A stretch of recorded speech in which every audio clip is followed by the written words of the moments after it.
నమస్తే my dear students and respected teachers. ఈ రోజు మనం ఈ వీడియోలో 9th క్లాస్ జూన్ సిలబస్ లో ఫస్ట్ లెసన్ అయినటువంటి జిస్ దేశ్ మే గంగా బహती है పాఠం యొక్క ఉద్దేశాన్ని చూద్దాం. జిస్ దేశ్ మే గంగా బహती है, దేశ్ का अर्थ होता है राष्ट्र, देश का अर्थ होता है రాష్ట్ర. మన సహజంగా రాష్ట్రం అనగానే మనం స్టేట్ అనుకుంటామండి, కాదండి. దేశ్ అనగానే రాష్ట్ర. జిస్ దేశ్ మే గంగా బహती है, कौन से देश में गंगा बहती है? भारत देश में गंगा बहती है, भारत देश में गंगा बहती है. हम सब हम అంటే వి అండి, हम అంటే వి. हम प्लस का हमारा, हम प्लस का हमारा. हम అనేది సర్వనామం అండి, కా అనేది సంబంధ కారక్, कारक चिन्ह का के की అనేది సంబంధ కారక్. हम प्लस का हमारा, हम ప్లస్ కే హమారే, हम ప్లస్ కి హమారి. ఏంటి సార్ కా అంటే అర్థం ఏంటి? యొక్క, యొక్క అంటే ది. మనం ఇప్పుడు ఏమంటామండి? ది, మనది, మన దేశము, మన యొక్క దేశం. ఏ దేశం అండి మన దేశం? భారతదేశ్. हमारा भारत उद्देश्य చెప్తున్నానండి. हमारा भारत महान देश है, महान देश. महान देश कौन सा समास है? మిమ్మల్ని అడుగుతారండి, महान देश कौन सा समास है? महान देश కర్మధారయ సమాస్ అండి, కర్మధారయ సమాస్. ఎలా చెప్పగలరు సార్? కర్మధారయ సమాస్. విశేషణ, పూర్వపద, కర్మధారయ ఇలాంటివి ఉంటాయి కదా, ఉత్తర పద, పూర్వపద, మనకు సంబంధం లేదండి. దేశ్ అనేది నౌను, ఇది నౌన్ ఉంది. నౌన్ ముందు యాడ్జెక్టివ్ కనుక ఉంటే, విశేషణం కనుక ఉంటే అదేమవుతుందండి? కర్మధారయ సమాస్. విశేషణతో ఉన్నటువంటి పదాన్ని మనం కర్మధారయ సమాస్ అంటామండి. हमारा भारत महान देश है. వాట్ ఈస్ ద మీనింగ్ మహాన్? మహాన్ అంటే గ్రేట్ అండి, గ్రేట్ కంట్రీ అండి. మన దేశము, భారతదేశము మహాన్ దేశ్ है. దేశ్ అంటే అర్థం చెప్పానండి, రాష్ట్ర. భారత్ కైసా దేశ్ है? మహాన్ దేశ్ है. హియర్ ఇక్కడ గంగా, యమునా లాంటి, గంగా యమునా జైసి పవిత్ర నదియా. గంగా యమునా కౌన్సా సమాస్ है అని అడుగుతాడండి. గంగా యమునా కౌన్సా సమాస్ है అంటాడు. कौन सा समास है? गंगा यमुना ద్వంద్వ సమాస్ అండి, ద్వంద్వ సమాస్.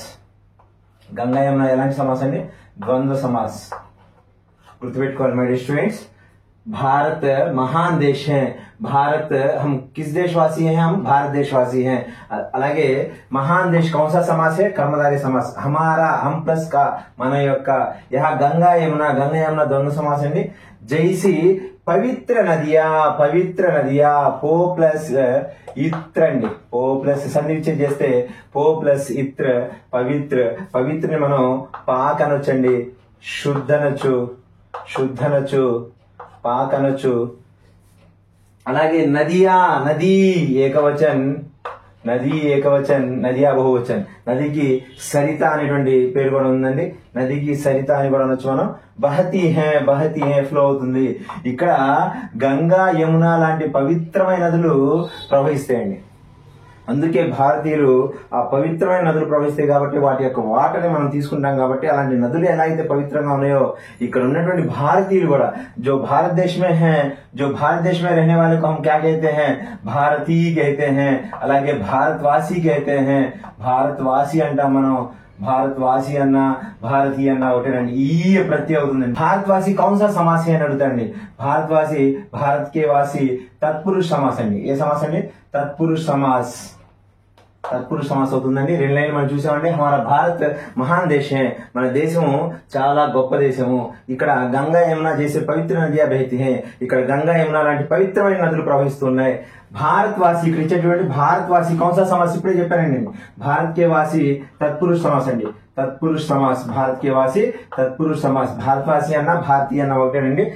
ఇక్కడ ఉన్నటువంటి భారతీయులు ఎవరైతే ఉన్నారో, ఈ భారతదేశంలో ఉన్నటువంటి భారతీయులు ఎవరైతే ఉన్నారో, ఈ భారతీయులు ఎవరైతే ఉన్నారో వీరు అనేక గుణాలు కలిగి ఉన్నారండి. ఇక్కడ మనకు ఒక 7 గుణాలు ఇచ్చారండి, ఇచ్చారండి. 7 గుణాలు ఇచ్చారా, వాటిని మనం బైహార్ట్ చేయాలండి.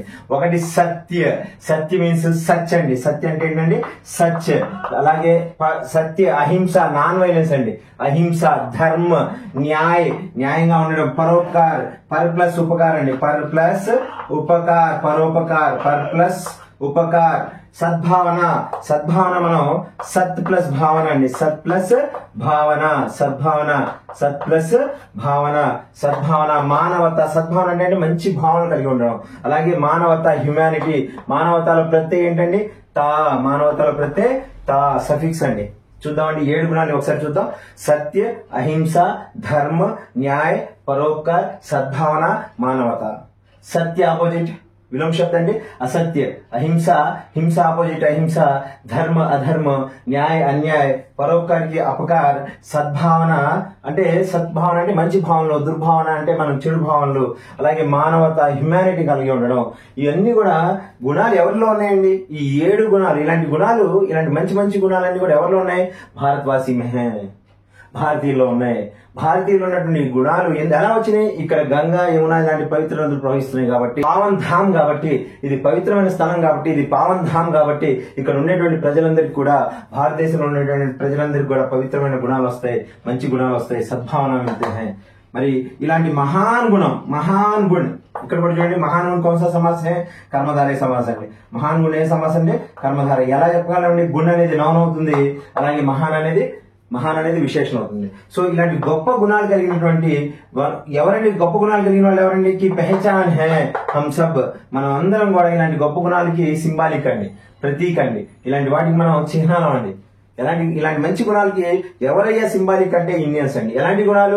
సత్య, అహింస, ధర్మ, న్యాయ, పరోపకార, సద్భావన, మానవత. ఇలాంటి గుణాలకి ఇసే బనాయ రఖనా, ఇలాంటి గుణాలని మనం కంటిన్యూ చేయాలండి. మన పూర్వకాలం నుండి సత్య హరిచంద్ర, మహాత్మా గాంధీ, ఇలాంటి గౌతమ్ బుద్ధ, ఇలాంటి వాళ్ళ దగ్గర నుండి స్వామి వివేకానంద, ఇలాంటి వాళ్ళ దగ్గర నుండి అబ్దుల్ కలాం, ఇలాంటి వాళ్ళ దగ్గర నుండి గుణాలు క్రమంగా వస్తున్నాయి. ఇలాంటి గుణాలని కంటిన్యూ చేయాల్సిన బాధ్యత, కంటిన్యూటీ చేయాల్సిన బాధ్యత భారతీయం కా కర్తవ్య హై.